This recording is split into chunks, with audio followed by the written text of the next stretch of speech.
The serial killer you never heard of. We're going to look at one of the most unbelievable revenge stories I've ever come across, but you won't even know that it's a revenge story until... In the early evening of May 7th, 2008, a 65-year-old woman named Zivana Temolkoska walked around her kitchen inside of her apartment in the little southeastern European city of Kisevo. Kisevo is a quiet place at the base of this huge mountain in northern Macedonia, and while it's totally beautiful, it's utterly remote, and basically nothing really of note happens here. Zivana cleaned houses for a living, but on this particular day, she was on a day off, and so she was just kind of hanging out at her apartment, waiting for her adult son, named Zoran, to come home. It was a beautiful, warm evening that night, and so Zivana had the windows in the kitchen open as she walked around making herself something to eat. And at some point, as she was doing this, she heard her phone ring. And so she grabbed it and answered, and she heard the sound of her friend on the other line. But her friend's voice sounded strange. It was strained and very uncomfortable, and she was asking Zivana if she was paying attention to the news right now. Did she have the radio on or the TV? And Zivana was like, no, why? And the friend would tell her that all over the news right now, there was this huge, terrible traffic accident that had happened in their town. And unfortunately, Zivana's son, Zoran, who she was waiting for to come home, was apparently involved in this accident. Zivana let out a strangled cry when she heard this, and then just dropped what she was using to make food and turned and ran out the door. And when she did, her neighbor who was outside saw her emerge and yelled out to her, hey, is everything okay? And Zivana, as she literally just continued running towards the road, she basically blurted out to the neighbor that her son was hurt and she was going to the hospital. And this neighbor watched as Zivana just ran down the road, turned the corner, and disappeared. She's running Zivana there. did not have a car of her own, and so literally she was going to run to the hospital to make sure her son was okay. Man, A how little far while is it? later, that same neighbor who had just watched Zivana disappear around the corner heard a knock on their door. And so the neighbor went to the door, they opened it up, and they were totally shocked at who they saw standing outside. It's the son. It was Zivana's son, Zoran, who did not appear to be hurt in any way. But before the... Oh my god, listen, I'm too smart for my own good. I already know what happens. His mum's gonna die. I already know. His mum's gonna get murdered. neighbor could ask any questions about this, Zoran, who looked visibly confused, said to the neighbor, hey, have you seen my mom? We were supposed to meet and have dinner together, and it's just totally unlike her to disappear without telling me where she was going. The neighbor just stared at Zoran for a second, having no idea what was going on here, and then the neighbor was like, well, wait a minute, Zoran, were you in a car accident? And Zoran's like, no, what are you talking about? And then the neighbor kind of filled Zoran in about how they had seen his mother run outside, and she had mentioned how her son had been in this car accident. Wait, how would they know the son was in the car accident, though, if they didn't hear anything from them? How would they know? And she literally ran to the hospital. Zoran was just as mystified by this as the neighbor was, and so Zoran just grabbed his phone and called the hospital to see if his mother was there. But when the hospital picked up, they would tell Zoran that his mother was not there, she had not been there all day, and two, even though they had heard reports about this car accident in town, there had not been any car accident victims brought to the hospital at all that day. Okay. And so by the end of that night, when Zoran really had no idea what had happened to his mom, where she was, or what was going on with this car accident thing, he just did the only thing he could think to do, which was go to the police and report his mother missing.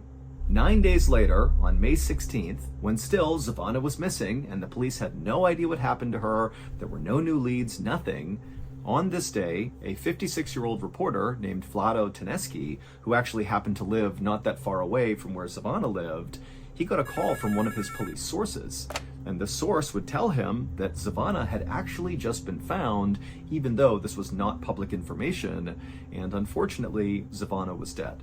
Her body, which had been beaten and strangled and stabbed, had been found wrapped up in plastic and dumped in this illegal dumping area not far from the town's football stadium. The source told Vlado that when her body was searched, they discovered she still had valuables on her person, and so that kind of ruled out the possibility that this was a robbery gone wrong, which was the initial theory about what they were seeing. However, when police had done an initial probe into Zavana's life to figure out who this victim was, they discovered that she was just this poor old cleaning lady who had no enemies to speak of, and so it really just made no sense that she was the victim of such an obviously brutal and intimate murder that was not financially motivated, at least not on the surface. Vlado thanked his source for all the information and then hung up.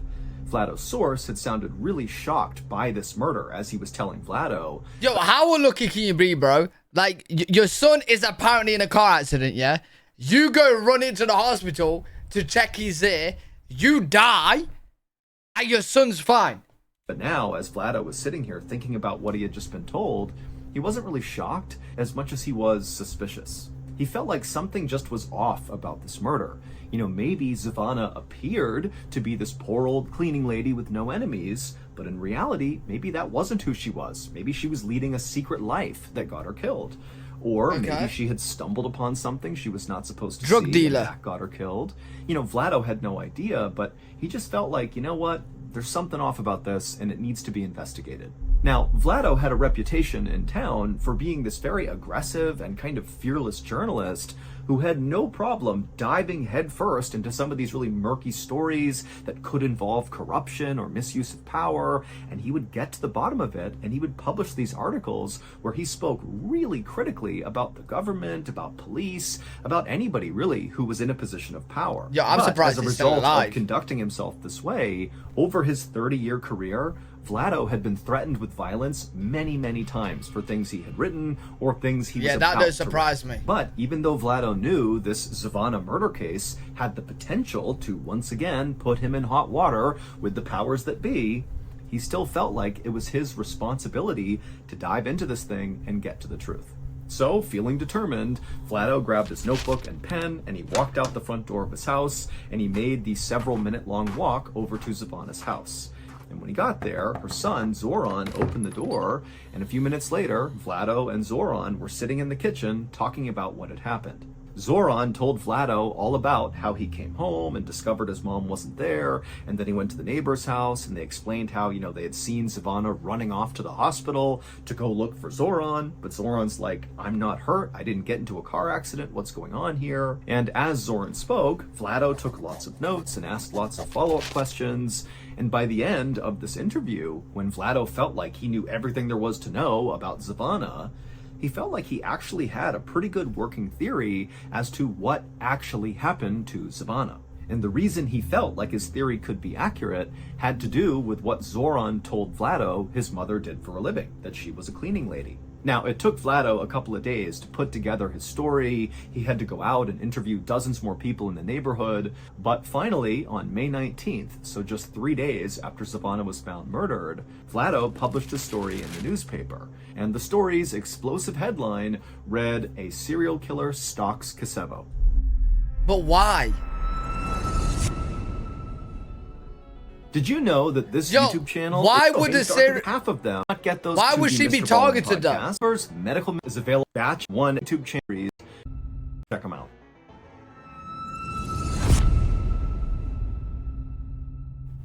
In the story, Vlado says that Zavana's murder was very likely not an isolated killing. Instead, her murder was likely linked to 2 other murders of 2 other women. And these 2 other victims looked an awful lot like Zavana. Literally. What? They were poor, older women who were also cleaning ladies. And so that was... Wait, so you're telling me someone's out in this town killing cleaning ladies? What? Did one day this person order a cleaning lady? They did a very bad job and now he's like, yo, you know what? I'm going to kill all cleaning ladies. Like, bro, who has a grudge against cleaners? That's why when Vlado was talking to Zoran and Zoran described how his mother was, what she did for work, what she looked like, that Vlado started to remember these other victims and he put it all together. The other 2 victims were 64-year-old Mitra Simjanoska, who was murdered in 2005, and the other victim was 56-year-old Lubitsa Lukoska, who was murdered in 2007. Now, Vlado's story was totally explosive because what he's saying is that there is a serial killer that is on the loose in this town. But this story was also highly explosive because Vlado spoke very critically about the police who were involved in this investigation. Specifically, he pointed out that the '05 and '07 murders of those two other women, those had been totally mishandled because arrests had been made in at least one of those cases, and clearly whoever they arrested was innocent here. And so the police just totally dropped the ball, at least in Vlado's opinion. And when the police read Vlado's story, they were very upset at him because he was so critical of them. However, the police also did see that Vlado had managed to uncover a lot of new details from all of his interviews with witnesses and people in the neighborhood that did seem to paint a picture of this potentially really being a serial killer, not individual isolated killings. And so the police, based on Vlado's story, would actually begin investigating a serial killer in their midst. They linked all three murders and they began basically a new investigation. However, at the same time they began this new investigation... Yo, you know when this story came out, bro? I bet you any money the old cleaning lady women all quit their jobs. Bro, if I was a cleaner and I was a woman, right? And their age, and I seen this, I'm quitting my job. I'm quitting my job. No longer a cleaner, bro. Vlado began to notice that he was being tailed all the time by police. He would be out in town doing his job, reporting and interviewing people, and there'd just be a police officer standing somewhere in the distance watching him. But Vlado had anticipated that no matter what, he was likely going to face some sort of blowback from the police, and so he just kind of accepted that they were going to watch him and maybe try to intimidate him, but it wasn't going to bother him because he had done his job, he had reported the story the best that he could, and if they wanted to watch him from a distance, they could do that. By early June, so about 2 weeks after Zavana had been found murdered, the police, in this new serial killer investigation they were doing, had narrowed down their suspect pool, which was in the hundreds, down to just 3 people, and they felt like they were very close to making an arrest. About a month later, on June 20th, so by this point Vlado is still being trailed by police all the time, but the police have not come out publicly and said anything about the serial killer case. They're just continuing their investigation.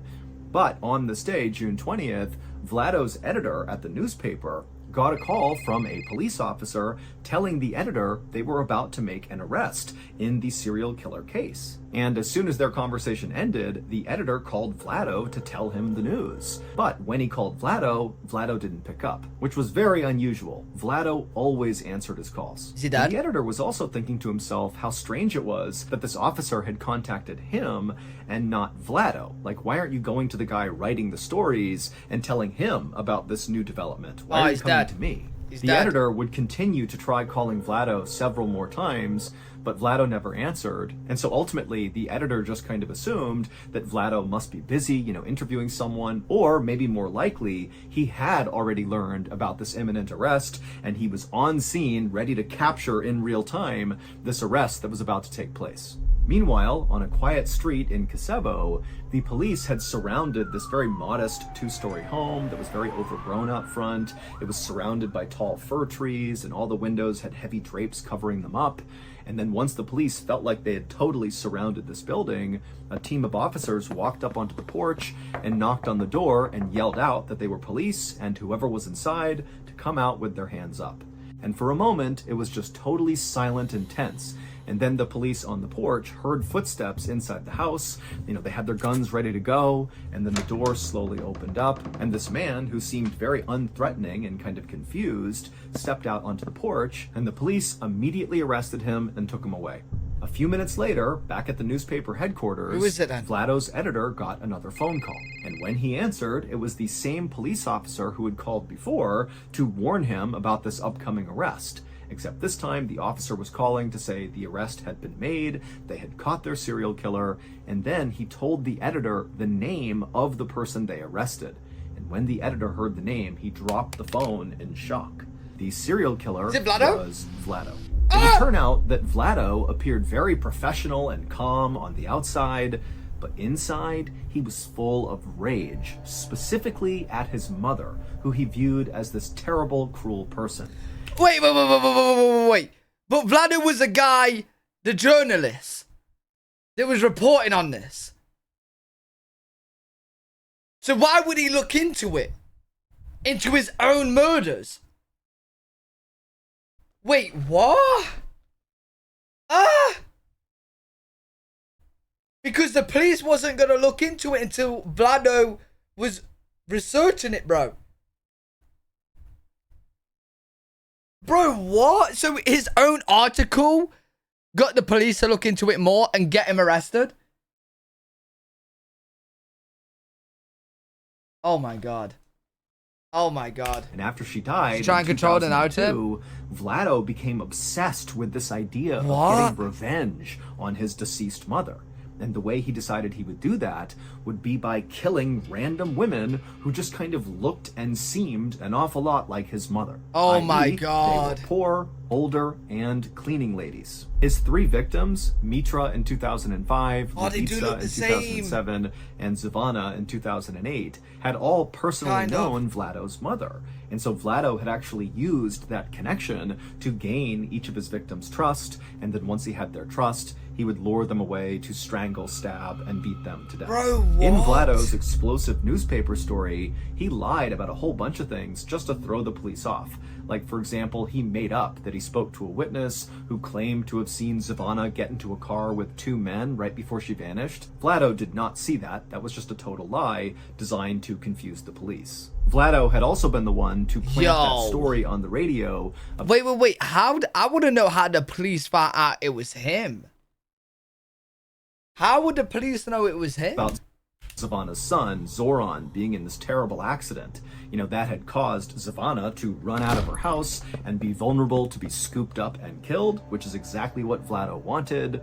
He had called the radio station and told them about this accident, and because he had previously worked for that radio station, they believed him without doing any fact-checking and broadcast the story. And so really that whole radio broadcast was just a very intentional trap by Vlado to kill Zavana. But what ultimately got Vlado caught was in the article he wrote, he left in some really specific details that the police had not revealed to the public. And so basically by including these in the story, it meant Vlado had an inside scoop into what was really going on.